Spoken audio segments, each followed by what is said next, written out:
Hey guys, this is what happened, but you weren't here, so you missed it. Happy freaking Friday. I am so glad it's Friday. It's been a long week, and Thanksgiving's next week, so very stressed. Anywho, I want to talk about American Idol today because guess what? The season is just around the corner. Season 10.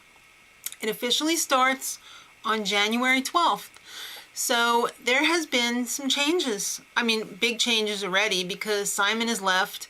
And if you haven't been under a rock, you know that J-Lo is on board, Steven Tyler's on board.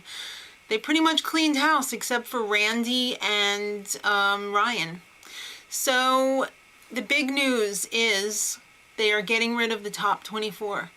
They're going directly to the top 12. Nigel Lithgow, if you hadn't noticed, is now the producer again, the executive producer. So he's going kind of like So You Think You Could Dance route that he went when he did the changes to that one last season, when they got rid of the top 24 and they went right to the top 10, I think it was, actually. All right. There's also going to be a big change in terms of like themes. There's going to be different challenges. They're going to go with making music videos, promoting yourself. I'm not exactly sure what that entails, but it sounds interesting. Also, they're going to require the contestants to do an awards type show presentation. So they're going to have to perform with a band and backup dancers. All right, the whole controversy about instruments. Remember last season they allowed instruments during the Hollywood week? Well, now they're restricting them again because I guess they said, oh, too much on the instruments. Oh, no. So, yeah, instruments will not be banned, but they're definitely not going to be allowed to be used every week.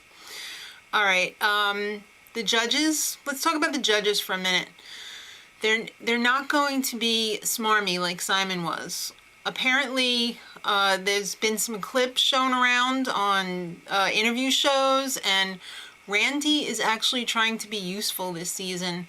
I guess the from me to you dog was a little pitchy is just not cutting it. And with Simon not there anymore, I guess Randy can kind of step out and come into his own now. So kudos, Randy. I guess they kept you for a reason. You actually do have something to say. This is the best change so far, the one that I'm going to announce right now. They're going to a 90-minute performance show and a 30-minute result show.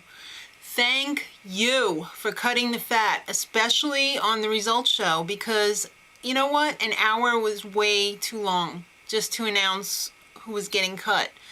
You know, it's nice to see performances by artists and stuff like that, but you drag that out too long, people are going to get PO'd. And you know what? The ratings did go down last season, so it's good that you're making changes that people want to see.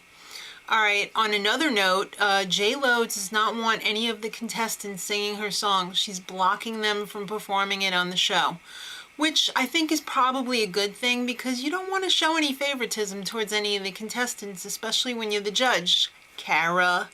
All right, so again, something else new, the new age minimum is 15. I guess that's because, you know, people could argue, oh, Justin Bieber, he is, you know, successful and he's so young. I don't know. It's neither here nor there for me. So my question to you guys is, this is American Idol. Would you rather see the show based on talent, or would you rather see the show based on popularity? I mean, let's face it, it's not what you do, it's the way that you do it. There's plenty of people out there who can sing, but who can really sell it? I mean, the name of the show is American Idol. It's not American Talent. So let's face it, these people have to be able to command, you know, filling up a big stadium. And that's just not done on talent alone. I mean, come on, I hate to use this kid as an example, but Justin Bieber, there's plenty of kids out there who could sing just as good as him. He was in the right place at the right time. He's got the toilet bowl swirl hair thing going. So, you know, he's a success story, and it's not based on talent. So leave it in the comments. Do you want to see American Idol based on talent, or do you want to see it based on sellability? Because let's face it, you're not going to buy a Taylor Hicks album when Justin Bieber's right next to it. Come on. So let me know, and until tomorrow, much love.